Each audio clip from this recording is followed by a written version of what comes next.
د پخوا زمانې خبره ده چې په یو ځای کې دوه کلي وو.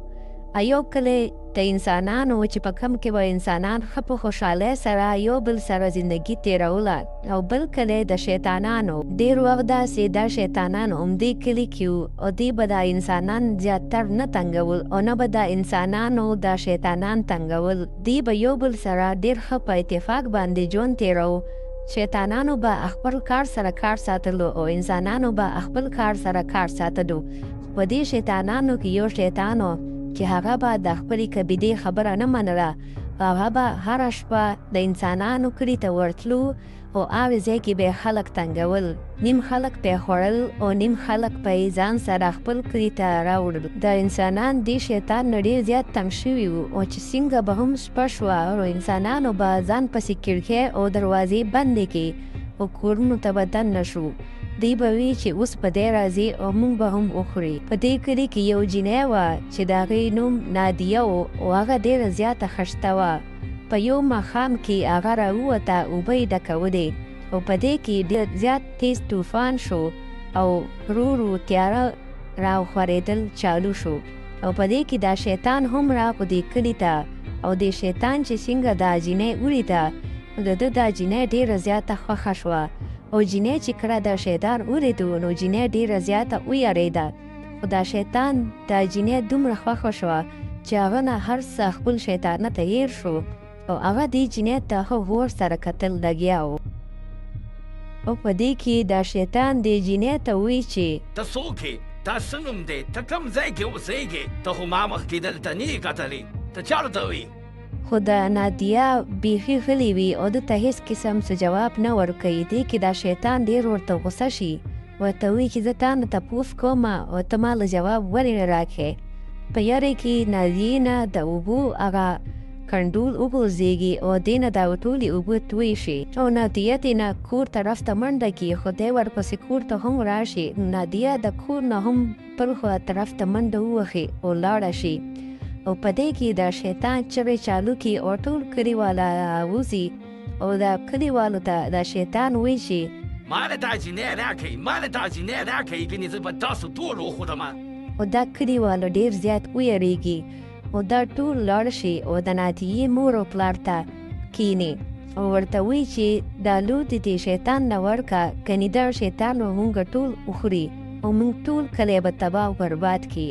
د نادیې مور او پلار ډېر زیات مجبور شي او اخر د نادیې لاس هغه شیطان نه په لاس کې ورکړي. شیطان هم ډېر زیات خوشحاله شي، خو نادیه ډېره زیات خوفزده وي او خفه وي. شیطان ډېر خوشحاله وي او هغه د نادیه خپل کلي ته بوځي.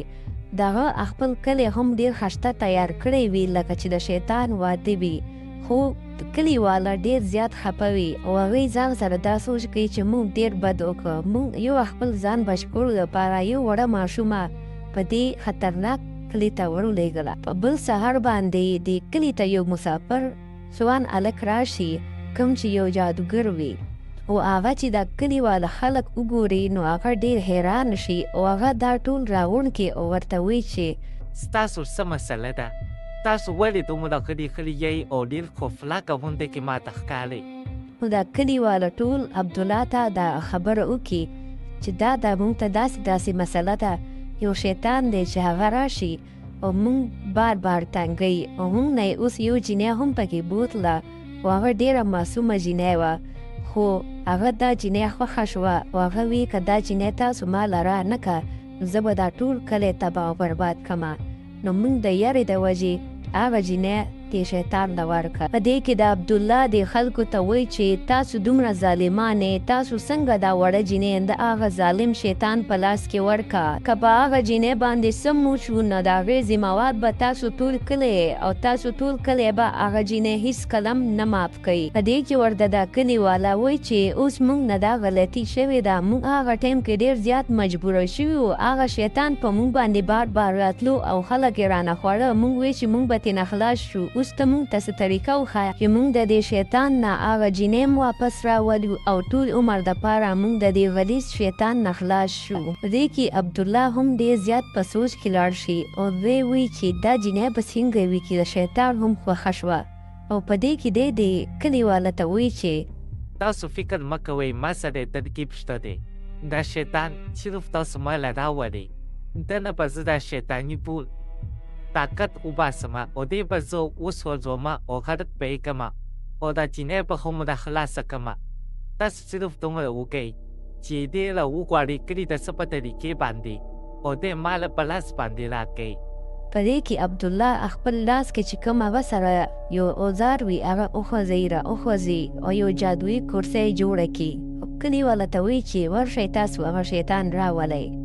او په دې کې هغه کلیواله لاړ شي هغه شیطان ته او ورته وایي چې شیطانه تا زمونږ په کلي کې واده کړی دی او زمونږ دا رواج دی چې موږ په سبا باندې د واده زلمی راوړو او هغه ته روټۍ کوو. نو موږ ته دعوت دپاره راغلي یو ته راشه او زمونږ دعوت قبول کړه. او شیطان هم ډېر زیات خوشحاله شي او دوی سره په خوشحالۍ را روان شي. خو دوی و چالاکي کړې وي ته ناتیه په کور کې پریښې وي او یوازې ورسره را روان شوی وي. او په دې کې عبدالله کوم چې یو جادوګر وي هغه خپله جادویي کرسۍ هم تیاره کړې وي او دا شیطان چې څنګه په هغې جادویي کرسۍ باندې کښېني جادویي زنځیرونه راښکاره شي او دی راونیسي. او چې څنګه دی راونیسي په دې کې عبدالله ورپسې راپاسي او خپله جادویي آله په اسمان کې وچلوي او د باندې یو جادو وکړي. او هغه جادو دومره سخت وي چې دا شیطان په ځان هم پویه نه شي او دی په اور کې وسوځي. د اور لمبې د ټول وجود نه خیږي او ورو ورو د ټول وجود د سکروټو نه بدل شي. بیا د عبدالله ځنګل ته لاړ شي او هلته دې وګوري چې دې ځناور دا ناتیه په پړو باندې تړلې وي او دې هغه جینۍ راخلاصه کړي او کلي ته یې راولي. کلیواله ډېر زیات خوشحاله وي او ټول د دې هرکلی ووایي. د کلیواله ټول رایوځای شي او د عبدالله او د ناتیې واده تیاریانې چالو کړي. ځکه چې عبدالله چې کله دا جینۍ راخلاصوله نو هغه دا جینۍ ډېره زیاته خوښه شوه او د نادیې هم عبدالله ډېر زیات خوښ شو. نو دا ټول کلیواله رایوځای شو او د دې واده تیاریانې چالو کړې او آخر کار د نادیې او د عبدالله واده وشو او دې دواړو ښه په خوشحالۍ سره زندگی تیرول چالو کړه. د دې نه بعد دا ټول کلیواله ډېر زیات خوشحاله وي او ښه په خوشحالۍ او په امن سره زندگی تیروي. او عبدالله هم دې سره هم په دې کلي کې پاتې شي خو ښه په خوشحالۍ باندې نادیې سره زندگی تیروي. ګرانو ماشومانو که تاسو زمونږ دا ویډیو خوښه شوي نو زمونږ دا چینل کارټون پښتو در سره لایک کړئ او چینل در سره سبسکرایب کړئ. د نورو خوندورو او مزیدارو ویډیوګانو دپاره ملاویږو به بیا کله. ټولو ته الله په امان.